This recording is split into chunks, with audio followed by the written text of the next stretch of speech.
ಬೆಂಗಳೂರು ವಿಜಯವಾಡ ಕಲ್ಯಾಣ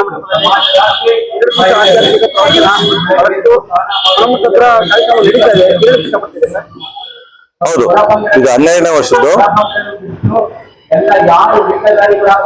ಈ ಬೆಂಗಳೂರು ಮಹಾನಗರದಲ್ಲಿ ನಮ್ಗೆ ಸಿಕ್ಕಿರ್ತಕ್ಕಂತ ಒಂದು ಒಳ್ಳೆ ಅವಕಾಶ ಇದು.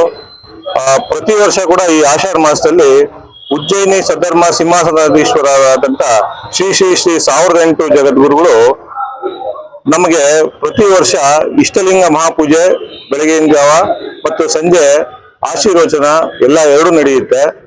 ಇಂಥ ಒಂದು ಕಾರ್ಯಕ್ರಮದಲ್ಲಿ ನಮ್ಮ ಬೆಂಗಳೂರವರು ಹೆಚ್ಚಿನ ಸಂಖ್ಯೆಯಲ್ಲಿ ಭಾಗವಹಿಸಿ ಆ ಗುರುಗಳ ಆಶೀರ್ವಚನ ಮತ್ತು ನಮ್ಮ ಧರ್ಮದಲ್ಲಿ ನಡೀತಾ ಇರತಕ್ಕಂತ ಈಗಿನ ಏನು ನಡೆಗಳು ಅವನ್ನೆಲ್ಲ ತಿಳ್ಕೊಂಡು, ಆಮೇಲೆ ಈಗ ಏನ್ ಹೇಳ್ತೀವಿ ಮುಂದಿನ ನಮ್ಮ ಸಂತತಿಗಳು, ನಮ್ಮ ಮಕ್ಕಳು ಅವ್ರನ್ನೆಲ್ಲ ಕರ್ಕೊಂಡ್ ಬರ್ಬೇಕು.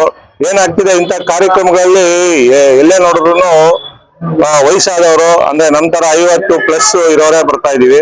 ಆದ್ರೆ ಇದು ಮುಂದಿನ ಸಂತತಿ ಅಂದ್ರೆ ನಮ್ಮ ಮಕ್ಕಳನ್ನ ಕೂಡ ನಾವು ಕರ್ಕೊಂಡ್ ಬಂದು ನಮ್ಮ ಏನ್ ಸಂಸ್ಕೃತಿ ಇದೆ, ಶಿವಪೂಜೆ, ಲಿಂಗಧಾರಣೆ, ಅದರ ಮಹತ್ವಗಳನ್ನ ತಿಳಿಸ್ಬೇಕು.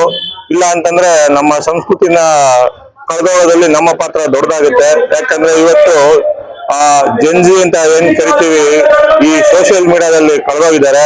ಮೊಬೈಲ್ ಒಂದಿದ್ರೆ ಪ್ರಪಂಚನೇ ಮರೀತಾ ಇದ್ದಾರೆ. ಅವ್ರನ್ನ ದಯವಿಟ್ಟು ಸದ್ಭಕ್ತರಲ್ಲಿ ವಿನಂತಿ, ದಯವಿಟ್ಟು ಇಂಥ ಕಾರ್ಯಕ್ರಮ ನಡೆದಾಗ, ಈಗ ಇಲ್ಲಿ ಬಸವನಗುಡಿಲಿ ಕಾರ್ಯಕ್ರಮಗಳು ನಡೀತವೆ. ಈ ಆಷಾಢದಲ್ಲಿ ಇಬ್ಬರು ಜಗದ್ಗುರುಗಳು, ನಮ್ಮ ಉಜ್ಜಯಿನಿ ಜಗದ್ಗುರುಗಳು ಮತ್ತು ರಂಭಾಪುರಿ ಜಗದ್ಗುರುಗಳು ಇಬ್ರು ಬಂದು ಇಲ್ಲಿ ಆಷಾಢ ಮಾಸದಲ್ಲಿ ಶಿವಪೂಜೆ ಕಾರ್ಯಕ್ರಮ ಮತ್ತು ಸಂಜೆ ಹೊತ್ತು ಆಶೀರ್ವಚನ ಕಾರ್ಯಕ್ರಮ ಎರಡೂ ಇರುತ್ತೆ. ಸೊ ಇಂಥ ಕಾರ್ಯಕ್ರಮಗಳಿಗೆ ನಮ್ಮ ಮಕ್ಕಳನ್ನ ಕರ್ಕೊಂಡ್ ಬರ್ಬೇಕು ಅಂತ ವಿನಂತಿಸ್ಕೊತೀವಿ. ಅದೇ ರೀತಿ ಡಿಸೆಂಬರ್ ಅಥವಾ ಜನವರಿಲಿ ಕೇದಾರ ಜಗದ್ಗುರು ಕೂಡ ನಡೀತಾ ಇದೆ. ಸೊ ಈ ಬಸವನಗುಡಿ ಸುತ್ತಮುತ್ತ ನೀವು ಅಕಸ್ಮಾತ್ ವಿಜಯನಗರದಲ್ಲಿ ಕೂಡ ನಡೆಯುತ್ತೆ. ವಿಜಯನಗರಕ್ಕೆ ಹೋಗಕ್ಕಾಗಿಲ್ಲ ಅಂದ್ರೆ ಇಲ್ಲಾದ್ರೂ ಕರ್ಕೊಂಡ್ಬರ್ಬೇಕು ಅಂತ ನಾನು ನಮ್ಮ ಭಕ್ತ ಮಹೇಶರಲ್ಲಿ ವಿನಂತಿಸ್ಕೊತೇನೆ. ಧನ್ಯವಾದಗಳು. ಈ ಒಂದು ವಿಚಾರಧಾರೆಗಳು ಒಂದು ಶಾಲಾ ಕಾಲೇಜುಗಳಲ್ಲಿ ಬಂದ್ರೆ ಉತ್ತಮ ಅನ್ಸುತ್ತಲ್ಲ ಸರ್? ಹೌದು, ಈಗ ಏನಾಗುತ್ತೆ ಅಂತಂದ್ರೆ ಶಾಲಾ ಕಾಲೇಜುಗಳಲ್ಲಿ ಒಂದಷ್ಟು ನಿರ್ಬಂಧಗಳು ಇರ್ತವೆ. ಯಾಕೆ ಅಂತಂದ್ರೆ ನಾವು ಯಾವುದೇ ಒಂದು ನಮ್ಮ ಸಂಸ್ಕೃತಿ ಅಥವಾ ಧರ್ಮ ಅಂತ ಹೋದಾಗ ನಮ್ಗೆ ಅಲ್ಲಿ ಅವಕಾಶಗಳು ಕಮ್ಮಿ ಇರ್ತವೆ. ಆ ಎಲ್ಲಾ ಜನಾಂಗಗಳು ಇದ್ದಾಗ ಅಲ್ಲಿಂದ ಯಾರು ಮುಖ್ಯಸ್ಥರು ಇರ್ತಾರೆ ಅವ್ರ ಕಡೆಯಿಂದ ನಡಿಬೇಕಾದಂತ ಕಾರ್ಯಕ್ರಮಗಳು. ಈಗ ನಮ್ಮ ಕೈಯಲ್ಲಿ ಏನಾಗುತ್ತೆ, ನಾವು ಈ ಕಾರ್ಯಕ್ರಮಗಳು ನಡೆಸ್ತಾ ಇರ್ತೀವಿ. ಶಾಲಾ ಕಾಲೇಜುಗಳಲ್ಲಿ ಅಲ್ಲಿನ ಮುಖ್ಯಸ್ಥರ ಮುಖಾಂತರ ಬೇರೆ ಬೇರೆಯವರು ಸೇರ್ಕೊಂಡು ಮಾಡ್ಬೇಕಾಗತ್ತೆ. ಸರ್, ಈ ಒಂದು ತಂತ್ರಜ್ಞಾನ ಅನ್ನೋದು ಎಲ್ಲ ಜಾಸ್ತಿ ಮಾರ್ಕನೆ ಅನ್ಸುತ್ತಲ್ಲ ಸರ್? ನೋಡಿ, ತಂತ್ರಜ್ಞಾನ ಮಾರ್ಕ ಅಂತ ಹೇಳಕ್ಕಾಗಲ್ಲ. ಅದು ಬೇಕೋ ಬೇಡವೋ ಇವತ್ತು ಬಂದಿದೆ. ಅದನ್ನ ನಾವು ಉಪಯೋಗಿಸ್ಕೋಬೇಕು. ನಮ್ಮ ಸಂಸ್ಕೃತಿ ಅಥವಾ ನಮ್ಮ ಧರ್ಮದ ಪ್ರಚಾರಕ್ಕೆ ನಾವು ಉಪಯೋಗಿಸ್ಕೋಬೇಕು. ಸಾಕಷ್ಟು ಕೆಲಸಗಳಾಗ್ತಾ ಇದೆ. ಸಾಕಷ್ಟು ನಮ್ಮ ಗುರುಗಳು ಬಹಳಷ್ಟು ಕೆಲಸ ಮಾಡ್ತಿದ್ದಾರೆ. ಅದರಲ್ಲಿ ಒಬ್ರು ನಮ್ಮ ಚಿತ್ರದುರ್ಗ ತಳಬಾಳು ಜಗದ್ಗುರು, ನಮ್ಮ ಯಾರು ವಚನಗಳು ಇದೆ ಬಸವಣ್ಣವರು ಅಥವಾ ಅನೇಕ ಶರಣರದು, ಅವ್ರದ್ದೆಲ್ಲ ಒಂದು ಆಪ್ ಮಾಡಿಬಿಟ್ಟಿದ್ದಾರೆ. ಸೊ ಈ ರೀತಿ ಬಹಳಷ್ಟು ಕೆಲಸ ನಡೀತಾ ಇದೆ. ಬಟ್ ಅದರ ಪ್ರಚಾರ ಜಾಸ್ತಿ ಸಿಗ್ತಾ ಇಲ್ಲ.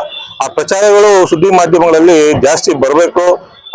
ಆಗ ನಮ್ಮ ಏನು ಜನರೇಷನ್ಗಳಿದೆ ಅವ್ರಿಗೆಲ್ಲ ಬಹಳ ಅವ್ರನ್ನ ಕರ್ಕೊಂಡ್ಬಂದು ಅವ್ರ ಮುಖಾಂತರನೇ ಈ ಸೋಷಿಯಲ್ ಮೀಡಿಯಾ ಅಥವಾ ಜೆನ್ಜಿ ಏನಿದೆ ಆಪ್ಗಳು ಇದನ್ನೆಲ್ಲಾನು ಪ್ರಚಾರ ಮಾಡಿ ಅವ್ರಿಗೆ ನಮ್ಮ ಧರ್ಮದ ಹತ್ರ ಕರ್ಕೊಂಡ್ಬರ್ಬೇಕು. ಅವ್ರ ಪ್ರಚಾರಗಳನ್ನ, ನಮ್ಮ ನಡೆಗಳನ್ನ ಅವ್ರಿಗೆ ಅಳವಡಿಸ್ಕೊಳ್ಳೋದಕ್ಕೆ ಹೇಳ್ಕೊಡ್ಬೇಕು. ಇಲ್ಲ ಅಂತಂದ್ರೆ ಇವಾಗ ನೋಡಿ, ಮೆಡಿಟೇಷನ್, ಯೋಗ ಅಂತ 1000 ರೂಪಾಯಿ ಖರ್ಚು ಮಾಡ್ತಾರೆ. ಅದೇ ಶಿವಲಿಂಗ ಪೂಜೆ ಮಾಡಿದ್ರೆ ಎಲ್ಲ ಆಗುತ್ತೆ. ಆದ್ರೆ ಅದನ್ನ ನಾವ್ಯಾರು ಮಾಡ್ಬೇಕು ಅಂತ ಒತ್ತಾಯನೂ ಮಾಡ್ತಿಲ್ಲ, ಬಿಟ್ಬಿಟ್ಟಿದೀವಿ. ಅದು ನಮ್ ಕಡೆಯಿಂದಾನೇ ಆಗ್ತಾರೆ ಅಂತ ತಪ್ಪು ಅಂತ ನಾನು ಹೇಳಕ್ ಬಯಸ್ತೀನಿ.